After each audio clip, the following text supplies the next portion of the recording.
আসসালামু আলাইকুম ভিউয়ার্স। আজ আমি assamitech&trip থেকে বলছি। আজকে আমরা রান্না করব দেশি মুরগি আলু দিয়ে ঝোল। তা আজকে আমাদের দেশি মুরগি আলু দিয়ে ঝোল রান্না করতে যা যা লাগছে, পেঁয়াজ এখানে নিয়েছি আমি 2টা পরিমাণ পেঁয়াজ নিয়েছি।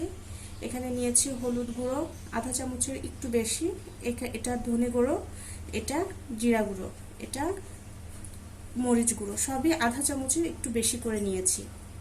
এখানে নিয়েছি আদা রসুন পেঁয়াজ একসাথে ব্লেন্ড করা নিয়েছি, আর এখানে গোলমরিচ আর এলাচ গুঁড়ো করে নিয়েছি। লাগছে আমাদের 2টো দারচিনি, 3টা তেজপাতা আর 4 থেকে 5টি লবঙ্গ, আর লাগছে দেশি মুরগি 2টো এখানে নিয়েছি, আর এখানে আলু নিয়েছি 3টি। তো চলুন ভিউয়ার্স, আমরা এখন রান্নাটা শুরু করে দেই। কিভাবে রান্না করতে হয় দেশি মুরগির ঝোল। তো চলুন ভিউয়ার্স, আমরা চুলাটা ধরিয়ে দেই।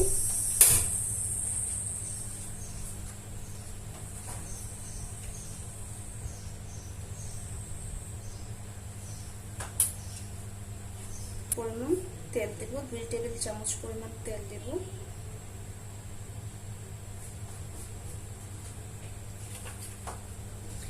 তেলটি গরম হয়ে গেলে আলুগুলো আমরা ভেজে নেব। আমরা এখন আলুগুলো ছেড়ে দেব তেলের ভিতর।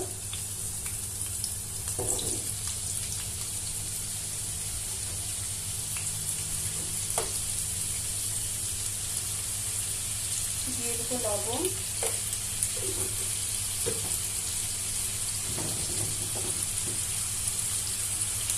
দিয়ে আমরা আলুটাকে একটু ভেজে নেব।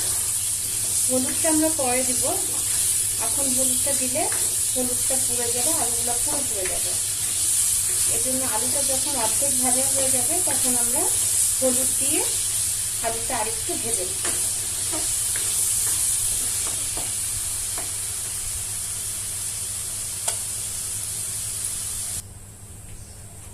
আলুগুলো আমাদের ভাজা হয়ে গিয়েছে।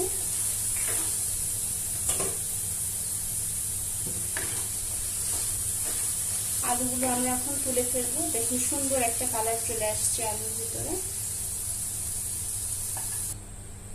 এই তেলের ভিতরে আমরা মুরগির মাংসটা রান্না করব। এখানে আরো তেল পরিমাণ আমি দিয়ে দিচ্ছি।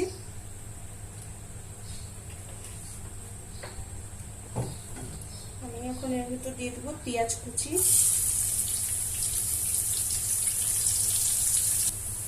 পেঁয়াজটা আমাদের একটু নরম হয়ে গিয়েছে, এখন আমরা মশলাটা ঢেলে দেব।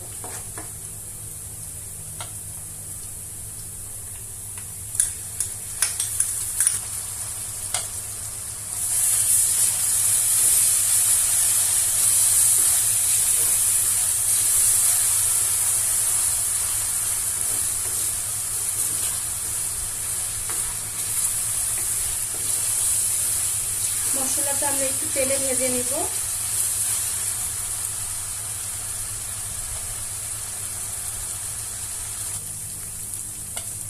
মশলাটা আমাদের ভাজা হয়ে গিয়েছে। এর মধ্যে এখন আমরা গুঁড়ো মশলাগুলো ঢেলে দেব।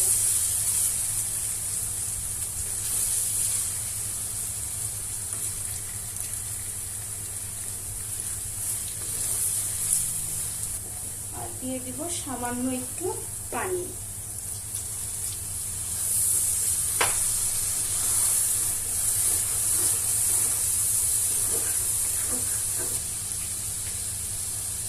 আমরা মশলাটা ভালো মতন ভেজে নিব।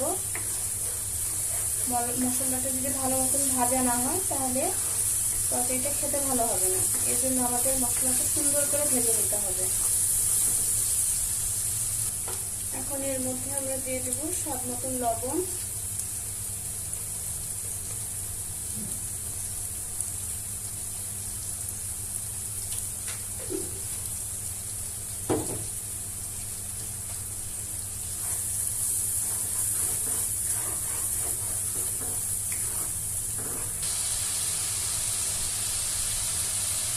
মশলাটি ভাজা হয়ে গিয়েছে। এখন আমরা এর ভিতর দিয়ে দেব মাংসগুলো দিয়ে দেব।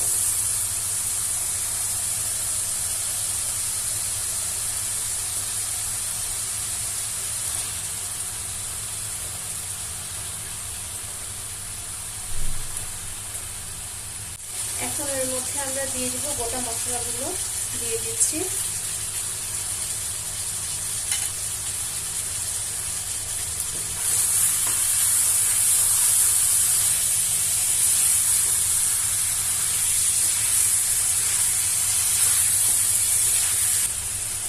আমরা এখন আজকে হালকা একটু করে মিডিয়াম আঁচে রেখে আমরা ঢেকে দিই। আমরা ঢেকে দেব। মাঝে মাঝে আমরা নেড়ে দেবো মাংসটা যাতে নিচে লেগে না যায়।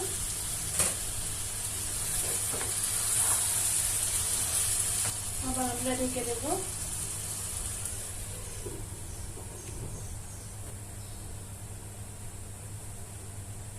আমরা এখন একটু নেড়ে দেব। আমরা এখন এক্সট্রা কোনো পানি দিব না, কারণ মাংস থেকে যে পানিটা বের হবে সেটা দিয়ে মাংসটা ধরে রাখতে হবে, ভালো মতন ভাজা হবে। মাংসটি আমাদের কেমন হয়েছে দেখি। হ্যাঁ, এখন আমরা এর ভিতর পানি দিয়ে দেবো। মাংসটা ভালো মতন কষানো হয়ে গিয়েছে, এর মধ্যে সামান্য একটু পানি দিয়ে দেবো।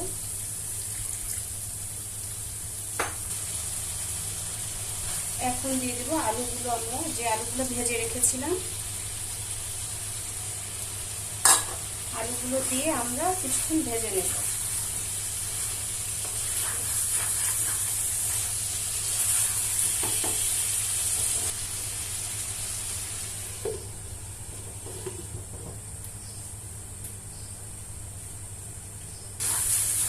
এখন এর ভিতর আমি দিয়ে দেবো পরিমাণ মতন ঝোল।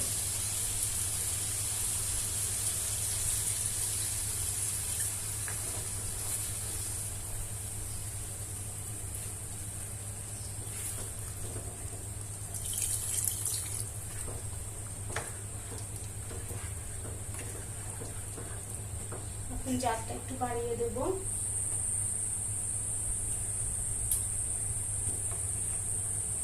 এখন আমরা ঢেকে দেব মাংসটি।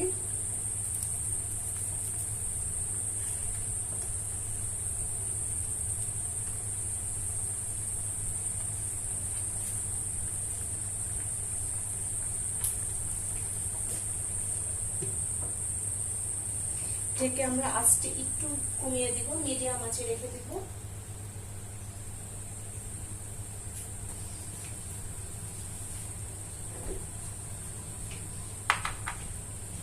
এখন আমরা দেখব তরকারিটার কি অবস্থা। হ্যাঁ, আমাদের ঝোল ঠিক মতন আছে। আমরা এতটুকু ঝোল রাখবো।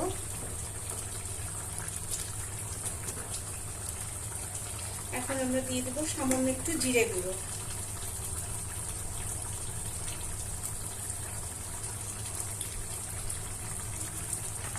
অনেকে জিরার ফ্লেভারটা পছন্দ করেন না, যারা ফ্লেভারটা পছন্দ করেন না তারা দিবেন না।